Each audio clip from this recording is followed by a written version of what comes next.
नमस्कार, मैं हूं जल्पा क्षत्रिय। सेंगोल का इतिहास इतना पुराना है, लेकिन इसके 75 साल बाद आज देश के अधिकांश नागरिकों को इसकी जानकारी नहीं है। सेंगोल ने हमारे इतिहास में एक अहम भूमिका निभाई थी।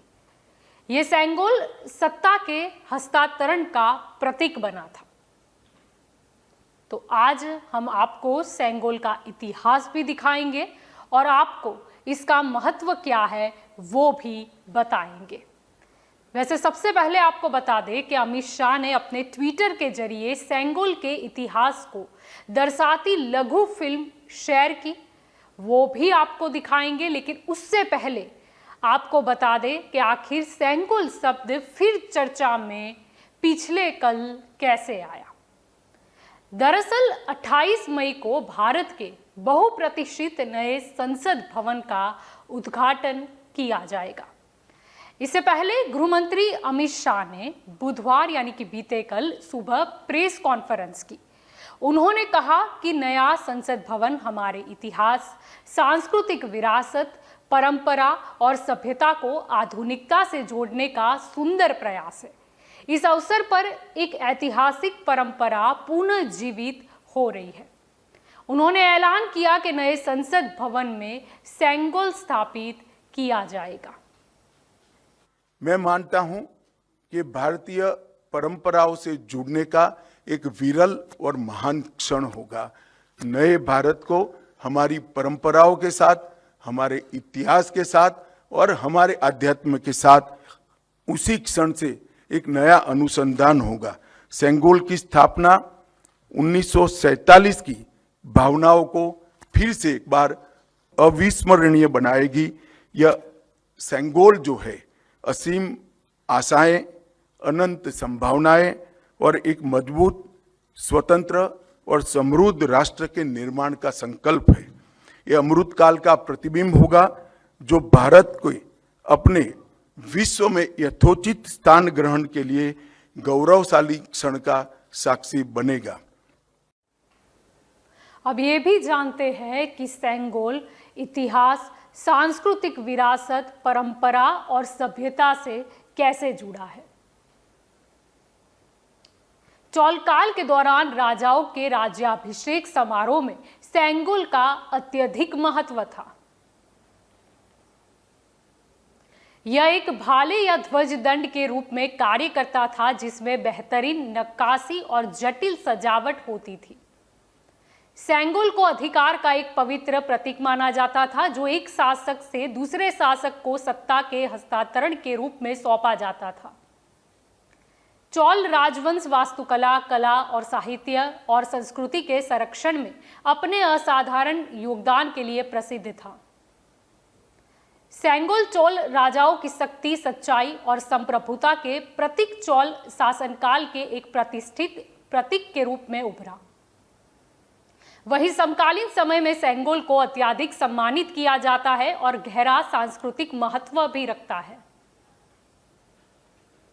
यह विरासत और परंपरा के प्रतीक के रूप में प्रतिष्ठित है, जो विभिन्न सांस्कृतिक कार्यक्रमों, त्योहारों और महत्वपूर्ण समारोह के अभिन्न अंग के रूप में कार्य करता है। आपको बता दें कि 1947 में जब लॉर्ड माउंटबेटन ने पंडित नेहरू से पूछा कि सत्ता का हस्तांतरण कैसे किया जाए, तो पंडित नेहरू ने इसके लिए सी राजा गोपालचारी से मशवरा मांगा और उन्होंने सेंगोल प्रक्रिया के बारे में उनको बताया। अब अंतिम वाइसरॉय लॉर्ड माउंटबेटन को एक महत्वपूर्ण कार्य करना था, भारतीयों को उनका स्वराज्य सौंपने का कार्य। परंतु उनके सामने एक सवाल था, स्वराज्य को किस प्रकार सौंपा जाए। ऐसे में हाथ मिलाने की रस्म शायद ही काम आए। तो इस गौरवशाली क्षण के प्रतीक के रूप में कौन सी रस्म अपनाई जाए। उन्होंने पंडित जवाहरलाल नेहरू के सामने अपना ये सवाल रखा। यह एक उचित सवाल था जिसके बारे में विचार विमर्श की आवश्यकता थी। नेहरू जी ने यह प्रश्न जाने माने स्वतंत्रता सेनानी श्री सी राजगोपालाचारी के सामने रखा, जिन्हें राजा जी के नाम से जाना जाता था। वे तमिलनाडु से थे। नेहरू राजा जी की विद्वता और भारतीय परंपराओं और सभ्यताओं पर उनके ज्ञान का सम्मान करते थे। राजा जी को इसका समाधान भारत के गौरवशाली अतीत में मिला। तमिलनाडु के चोला साम्राज्य में, जो भारत के प्राचीनतम और दीर्घकाल तक चलने वाले साम्राज्यों में से एक था, एक चोला सम्राट से दूसरे सम्राट को सत्ता का हस्तांतरण नीति परायणता के प्रतीक अर्थात सेंगोल सौंप कर किया जाता था। भगवान शिव के आशीर्वाद का आवाहन करते हुए उस समय के महंत द्वारा सेंगोल को आशीष प्राप्त होता था। क्योंकि चोला शिव के प्रबल भक्त थे, उनके द्वारा स्थापित हजारों वर्ष पुराने मंदिरों में आज भी पूजा की जाती है। राजा जी ने इसी परंपरा और समारोह के आयोजन की सलाह दी, जिसे नेहरू जी ने स्वीकार किया।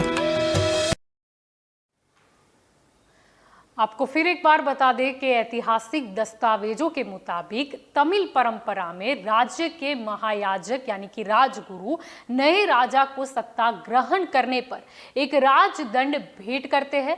परंपरा के अनुसार यह राजगुरु थिरुवदुथुरे अधिनम मठ का होता है। इसी परंपरा को आगे बढ़ाते हुए 14 अगस्त 1947 को रात को थिरुवदुथुरे अधिनम मठ के राजगुरु ने राजदंड माउंट बेटन को दिया।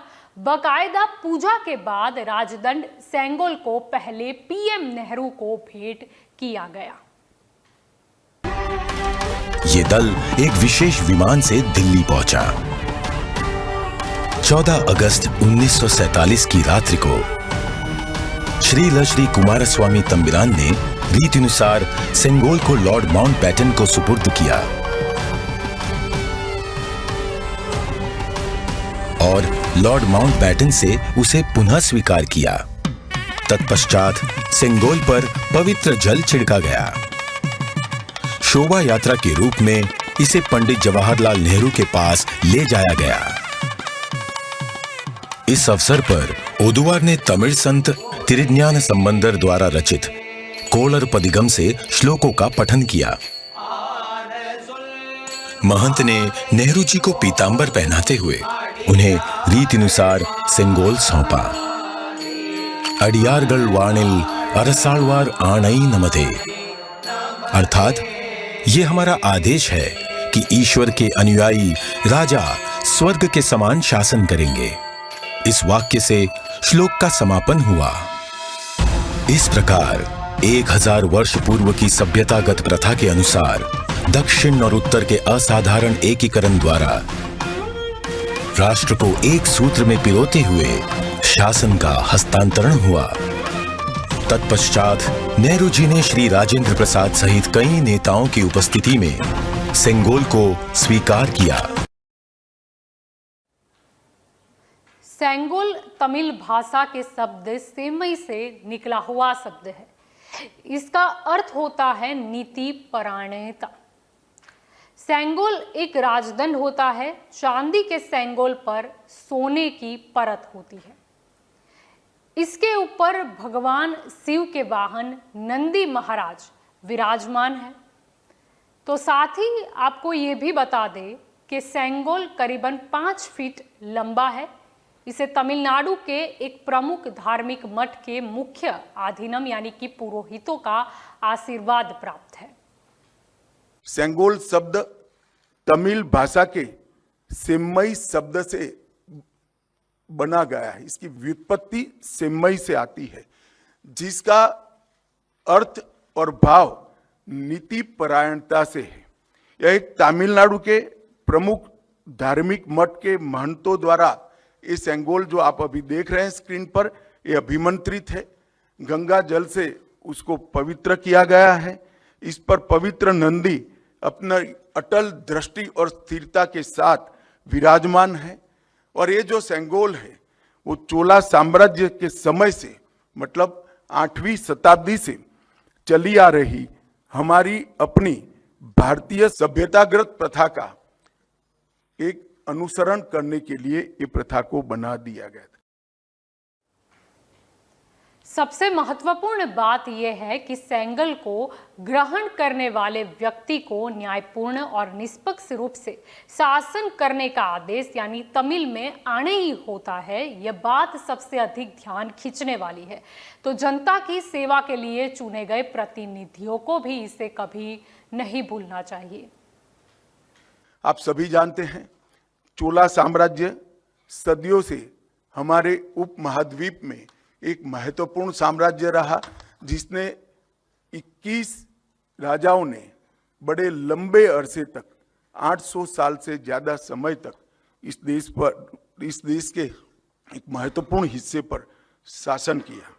सबसे महत्वपूर्ण बात यह है कि सेंगोल जिसको प्राप्त होता है, इसके पास से न्यायपूर्ण और निष्पक्ष शासन की अपेक्षा रखी जाती है और एक प्रकार से न्यायपूर्ण और निष्पक्ष शासन करने का आदेश उसको मिलता है, जिसे तमिल में आणाई कहते हैं। कहते हैं कि इस समारोह के बाद राजदंड इलाहाबाद प्रयागराज संग्रहालय यानी कि आनंद भवन में रख दिया गया।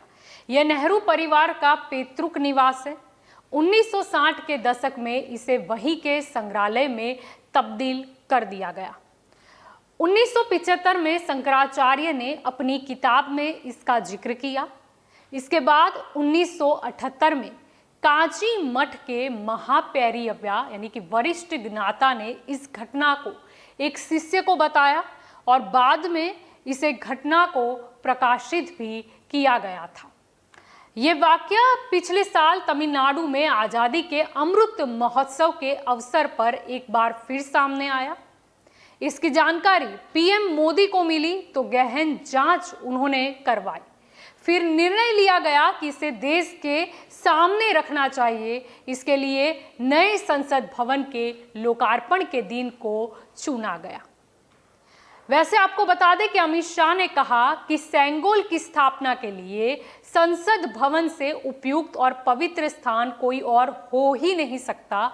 इसीलिए जिस दिन नए संसद भवन को देश को समर्पित किया जाएगा, उसी दिन प्रधानमंत्री नरेंद्र मोदी तमिलनाडु से आए हुए अधिनियम से सेंगोल को स्वीकार करेंगे और लोकसभा अध्यक्ष के आसन के पास इसे स्थापित करेंगे।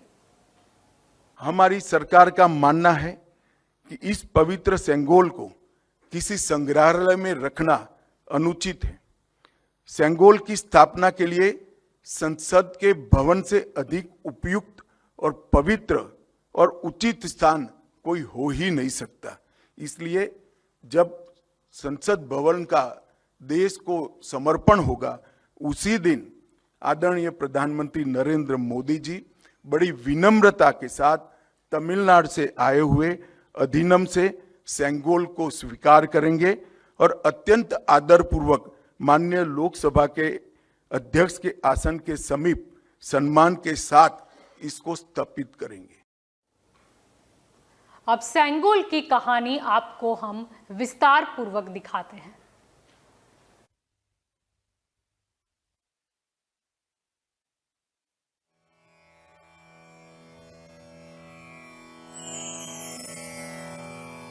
अगस्त 1947,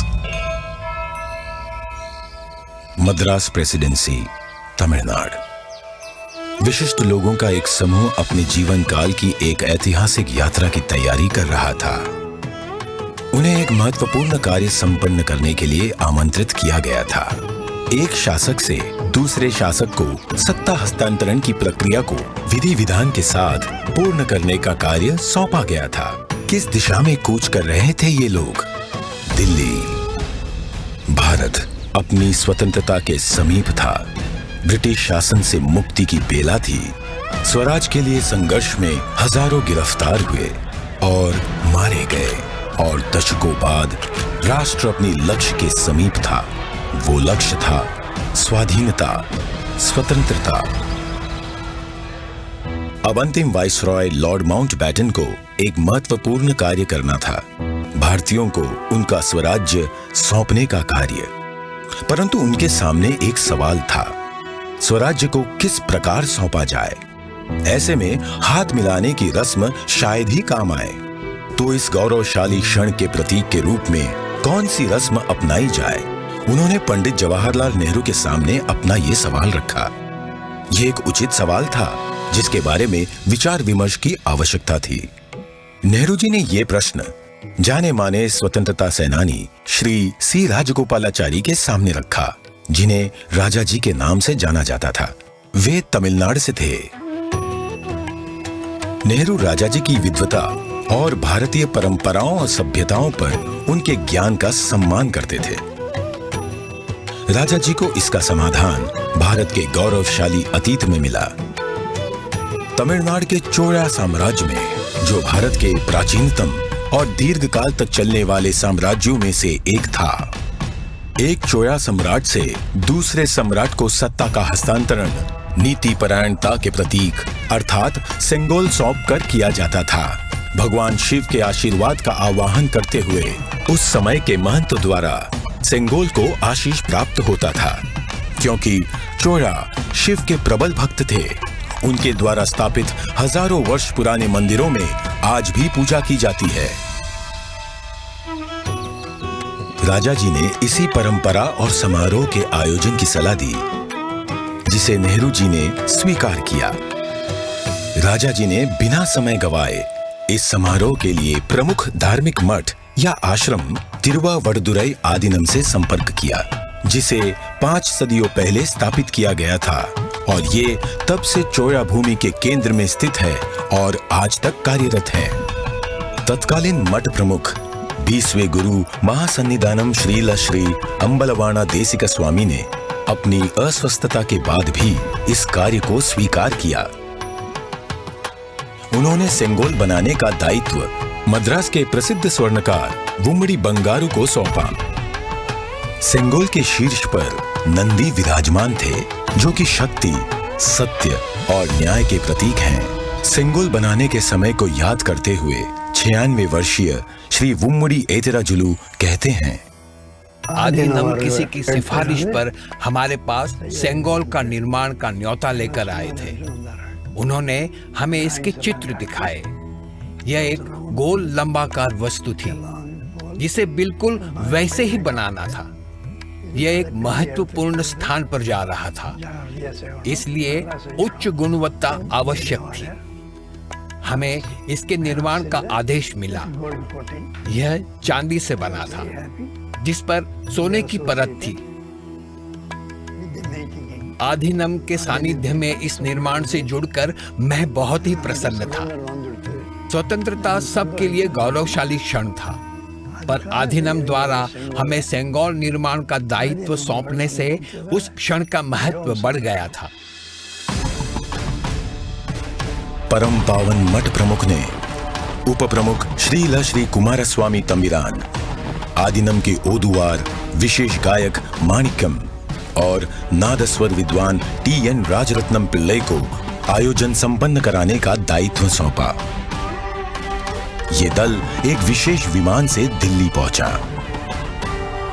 14 अगस्त 1947 की रात्रि को श्रील श्री कुमारस्वामी तंबिरान ने रीतिनुसार सेंगोल को लॉर्ड माउंटबेटन को सुपुर्द किया और लॉर्ड माउंटबेटन से उसे पुनः स्वीकार किया। तत्पश्चात सेंगोल पर पवित्र जल छिड़का गया। शोभा यात्रा के रूप में इसे पंडित जवाहरलाल नेहरू के पास ले जाया गया। इस अवसर पर ओदुवार ने तमिल संत तिरुज्ञान संबंदर द्वारा रचित कोलर पदिगम से श्लोकों का पठन किया। महंत ने नेहरू जी को पीतांबर पहनाते हुए उन्हें रीतिनुसार सेंगोल सौंपा। अडियारगल वाणिल अरसालवार आणई नमते, अर्थात ये हमारा आदेश है कि ईश्वर के अनुयायी राजा स्वर्ग के समान शासन करेंगे। इस वाक्य से श्लोक का समापन हुआ। इस प्रकार 1000 वर्ष पूर्व की सभ्यतागत प्रथा के अनुसार दक्षिण और उत्तर के असाधारण एकीकरण द्वारा राष्ट्र को एक सूत्र में पिरोते हुए शासन का हस्तांतरण हुआ। तत्पश्चात नेहरू जी ने श्री राजेंद्र प्रसाद सहित कई नेताओं की उपस्थिति में सेंगोल को स्वीकार किया। आगे चलकर श्री राजेंद्र प्रसाद भारत के प्रथम राष्ट्रपति बने। इस ऐतिहासिक घटना का उल्लेख व प्रकाशन राष्ट्रीय और अंतर्राष्ट्रीय मीडिया में किया गया। 25 अगस्त 1947 की टाइम पत्रिका ने भी इसे प्रकाशित किया। हस्तांतरण की प्रक्रिया के पश्चात पंडित जवाहरलाल नेहरू ने 14 अगस्त 1947 की मध्य रात्रि को अपना विश्वविख्यात भाषण राष्ट्र के नाम संबोधित किया।